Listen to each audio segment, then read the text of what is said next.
Bonsoir à toutes et à tous. Merci de nous recevoir à travers cette édition du soir de la télévision Bonferré. L'intersyndicale des travailleurs du Niger, l'ITN, a animé ce matin au siège de l'USPT un point de presse. Il est relatif à la grève de 48 heures qu'il compte organiser à compter donc de demain 25 janvier à 2023. Les raisons de cette grève ont été également évoquées au cours de ce point de presse. Le résumé dans ce reportage. Vers un Niger au ralenti les 25 et 26 janvier 2023 à l'appel de 4 centrales syndicales représentatives regroupées au sein de l'ITN. L'ITN, par cette sortie médiatique, a rappelé les préoccupations urgentes des travailleurs, l'objet du préavis de grève de 48 heures qui débute à compter de demain, 23 janvier 2023. Les préavis de grève fait suite, il faut le rappeler, au mauvais état dans lequel se trouve le partenariat entre le gouvernement et l'intersyndicale des travailleurs du Niger. Vous n'êtes pas sans savoir que depuis 2012, de 2012 à aujourd'hui, entre l'ITN et le gouvernement, il y a eu 5 protocoles d'accord signés. Et de ces 5 protocoles d'accord signés, il est regrettable de constater que beaucoup des engagements qui ont été pris n'ont pas été respectés. Le premier point, il est relatif, n'est-ce pas, à l'harmonisation du régime indemnitaire. Le deuxième point, c'est l'appurement définitif de tous les arriérés liés aux incidences financières. Le troisième point, c'est l'octroi d'une prime de départ à la retraite. Et le quatrième point, il est relatif à la suppression de la contractualisation dans les secteurs de l'éducation et de la santé. Ensuite vient un cinquième point qui concerne tout le monde, qui est relatif à la cherté de la vie.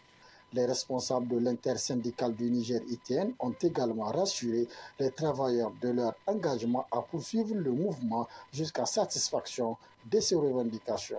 Maintient son mot d'ordre de grève de 48 heures pour le mercredi 25 et jeudi 26 janvier 2023. Pour dire que l'ITN n'est pas seul dans cette lutte, dans tous les cas, demain nous édifiera beaucoup plus par rapport à la grève de l'ITN. Ce mouvement de grève de l'intersyndicale des travailleurs du Niger ITN a eu le soutien de plusieurs centrales syndicales non représentatives, ainsi que des syndicats de plusieurs domaines de la vie. Ce préavis de grève intervient après plusieurs tentatives de négociation avec la partie gouvernementale et du président de la République. Le préavis de grève de 48 heures de l'intersyndicale des travailleurs ITN continue d'enregistrer la solidarité et le soutien des autres syndicats. C'est le cas de plusieurs syndicats de la météorologie et de l'aviation civile qui ont demandé cet après-midi au gouvernement une solution rapide à cette situation. En résumé de cette déclaration avec Mohamed Alpha et Siraj Maman. 4 syndicats de la météorologie et de l'aviation civile ont décidé d'apporter leur soutien à l'intersyndicale des travailleurs du Niger ITN qui a déposé un préavis de grève de 48 heures à compter de ce mercredi 25 janvier 2023. Selon les signataires de la déclaration, les travailleurs nigériens souffrent et des solutions idoines doivent être trouvées. Les syndicats du secteur de l'aviation civile et de la météorologie décident d'apporter leur soutien moral à l'ITN dans cette noble lutte pour amener le gouvernement au respect et à l'application des engagements pris librement vis-à-vis des centrales syndicales membres de l'ITN. Demande au gouvernement de créer sans délai les conditions d'un dialogue sincère avec l'ITN afin de veiller à l'application des différents protocoles pour le bonheur des travailleurs. Les auteurs de la déclaration signent et persistent que les conditions difficiles freinent l'élan des travailleurs nigériens, raison pour laquelle la grève de 48 heures de l'ITN doit interpeller le gouvernement. Demande de revoir à la baisse le taux de l'ITS pour le personnel du secteur de l'aviation civile et de la météorologie pour améliorer leurs conditions de vie. Faute de quoi, les syndicats du secteur de l'aviation civile et de la météorologie rendent le gouvernement seul responsable de ce qui adviendra. Demande à ses militants et militantes de rester mobilisés pour un éventuel mot d'ordre. Les 4 syndicats de la météorologie et de l'aviation civile ont invité leurs militants à se mobiliser davantage dans un esprit de solidarité pour de meilleures conditions de travail et de vie des travailleurs nigériens. Autre aspect de cette édition, avec l'appui de l'OIM et du PNUD, s'est tenue ce matin à l'Assemblée nationale une journée parlementaire organisée par le ministère de l'Environnement et de la lutte contre la désertification. Le séminaire a été présidé par le 5e vice-président de l'Assemblée nationale, n'est-ce pas, Youssouf Haïdara et Ibrahim Ide. Information et plaidoyer sur la problématique de la dégradation et la gestion durable des terres au Niger, Nexus, migration, environnement et changement climatique. Ce sont les 2 thèmes qui seront débattus au cours de cette journée parlementaire co-initiée par le ministère de l'Environnement et de la lutte contre la désertification en collaboration avec l'Assemblée nationale. Une opportunité, selon le ministère, de toucher du doigt les enjeux stratégiques liés aux 2 thèmes. La dégradation des terres et particulièrement le phénomène d'ensablement, a pris aujourd'hui dans notre pays une telle ampleur que la mobilisation effectivement des élus locaux, des élus nationaux que vous êtes, excusez-moi, nous paraît absolument nécessaire. Donc pour nous, ce séminaire parlementaire que nous avons souhaité bien évidemment depuis l'année passée, ce séminaire parlementaire à lecture nous offre en tout cas l'occasion d'exposer aux honorables députés les enjeux stratégiques autour de la thématique objet de la rencontre. J'ai pu voir dans la salle effectivement des personnes et ressources de référence qui vont devoir par leur présentation nous faire ressortir ces différents enjeux. Et comme pour la problématique sur la gestion des feux de brousse, nous n'avons pas de doute. Nous n'avons pas de doute que les discussions qui auront lieu dans cette salle ce matin nous fourniront, en tout cas en tant que ministère, des orientations. Cette initiative du ministère de l'Environnement et de la lutte contre la désertification, avec l'appui de l'OIM et du PNUD, a été hautement saluée par l'Assemblée nationale. La Commission du développement rural et de l'environnement se veut être un guide du monde rural pour le développement économique et social durable du pays. Cependant, force est de reconnaître que certains de nos partenaires l'ont compris et ont décidé de nous accompagner dans le cadre de renforcement de nos capacités à travers ces séminaires parlementaires. C'est donc le lieu de remercier le PNUD et l'OIM qui ont bien voulu financer ce séminaire. Je me réjouis que le thème retenu cadre parfaitement avec le programme de Renaissance acte 3 de son Excellence, Monsieur le Président de la République, chef de l'État, Bazoum Mohamed.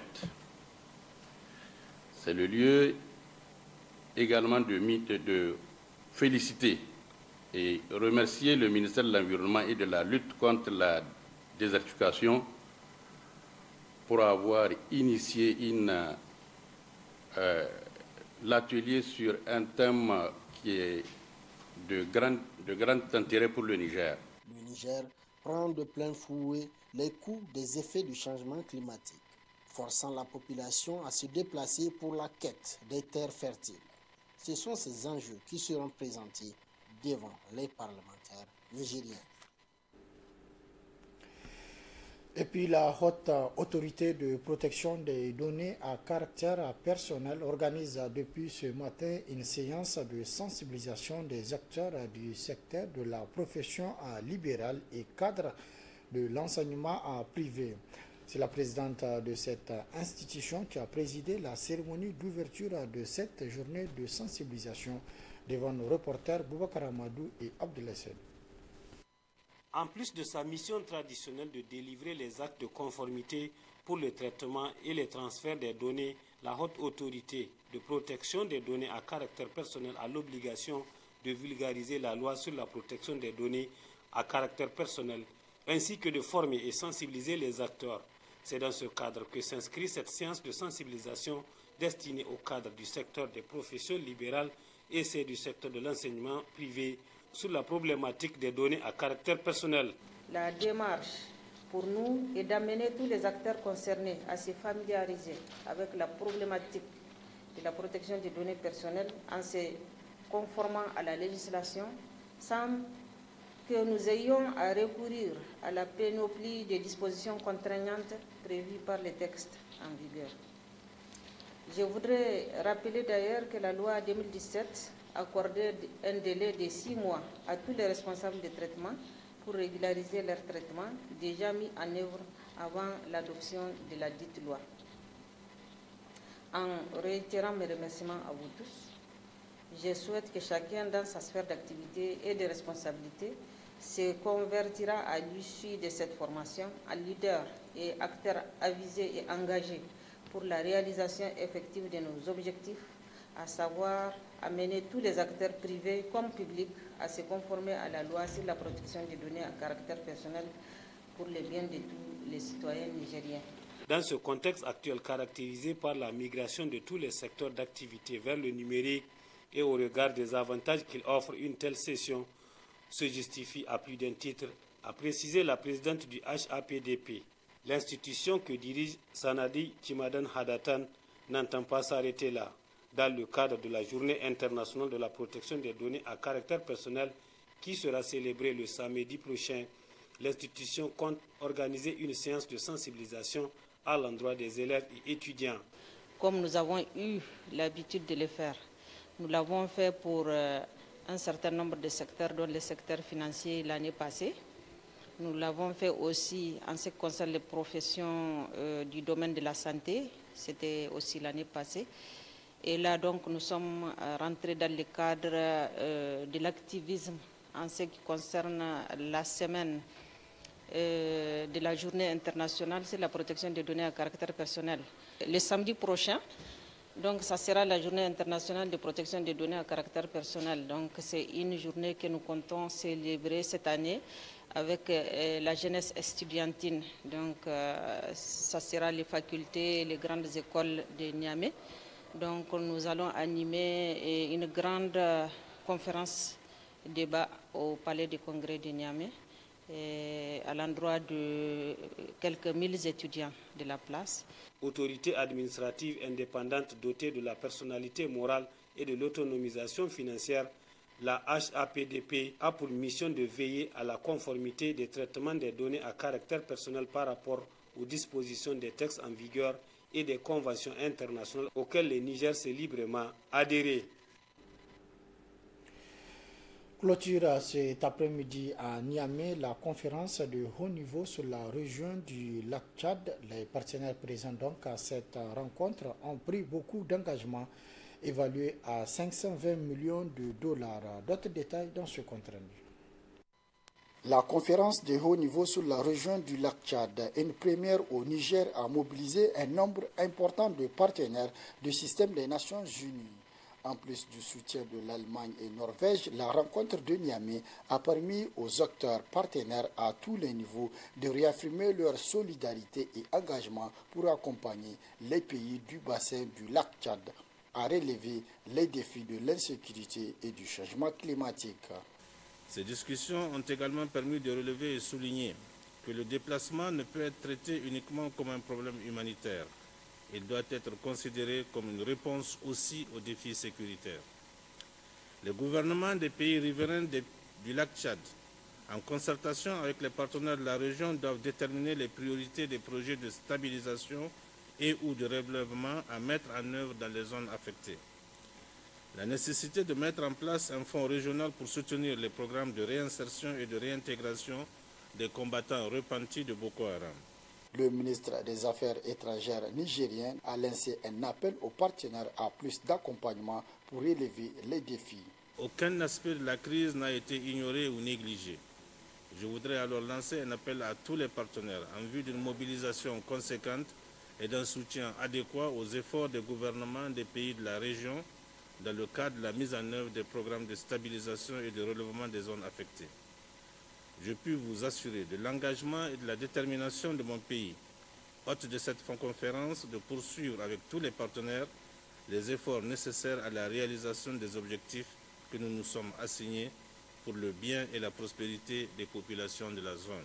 Au cours de cette conférence de Niamey, des engagements ont été pris par les partenaires à hauteur de 520 millions de dollars pour désormais prendre en charge les urgences humanitaires occasionnées par les exactions du groupe terroriste et l'assèchement du lac Tchad qui réduit continuellement les activités économiques des populations riveraines. Lancement ce matin de la distribution gratuite de kits alimentaires au profit des populations nécessiteuses des régions de Niamey, Tillabéri, Dosso, Maradi et Zender. Ce don est octroyé par le serviteur des deux saintes mosquées. D'autres détails avec Aïchatou Mohamed. Habitante de la cité des déplacés de Séno, Hajara Abdou, âgée de la cinquantaine et mère de 7 enfants. À côté d'elle, Aljuma Boura, mère au foyer du quartier Pays-Bas, toutes malgré leur âge avancé, ont jugé utile d'effectuer le déplacement à la grande mosquée de Niamey pour répondre à l'appel du roi Salman du Royaume d'Arabie Saoudite pour son soutien à la sécurité alimentaire aux familles les plus nécessiteuses. Elles obtiennent des kits alimentaires et ne cachent pas leur satisfaction. Je suis heureuse en ce jour d'avoir reçu ce don. Mes remerciements vont à l'endroit des donateurs et les autorités nigériennes.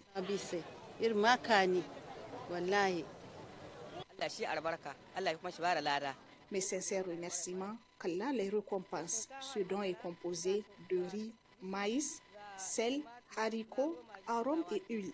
Le ministre en charge de l'action humanitaire et de la gestion des catastrophes ainsi que le gouverneur de la région de Niamey ont également retransmis la reconnaissance du peuple nigérien et celle des bénéficiaires. Ça va concerner essentiellement les familles qui sont actuellement en déplacement dans la ville de Niamey. Nous avons des déplacés de la cité enseignants-chercheurs, nous avons des déplacés du site hippodrome et nous avons des déplacés internes que le gouverneur de Niamey a bien voulu nous aider à recenser dans la ville de Niamey. Donc ce premier lancement va concerner ces personnes qui sont dans le besoin. Je dois donc saisir cette opportunité pour remercier son Altesse le roi Salman ibn Saoud. Ce don de kit alimentaire fait suite à d'autres actions humanitaires réalisées, dont la plus récente est la remise de 4000 carcasses de viande de mouton. Et le projet va appuyer 12 500 familles au Niger, à partir de Niamey, Dosso, Tillabéri, Maradi. C'est qu'une famille pour faire une sauce. Ce geste du roi Salman du Royaume d'Arabie Saoudite pour les secours et l'action humanitaire est distribué par l'Association d'appui pour les services humanitaires et concernera 5 régions du pays pour 12 500 kits alimentaires. Des kits d'une ration alimentaire de 1 mois composés de sacs de riz, de maïs de 25 kg chacun, quelques kilos de haricots et accompagnement. Pour la région de Niamey, c'est 500 kits alimentaires qui ont été distribués. C'est la fin de cette édition. Merci de l'avoir suivi à toutes et à tous. Prochain rendez-vous de la rédaction demain, Inch'Allah, à partir de 12h30. Très bonne réception. Au revoir.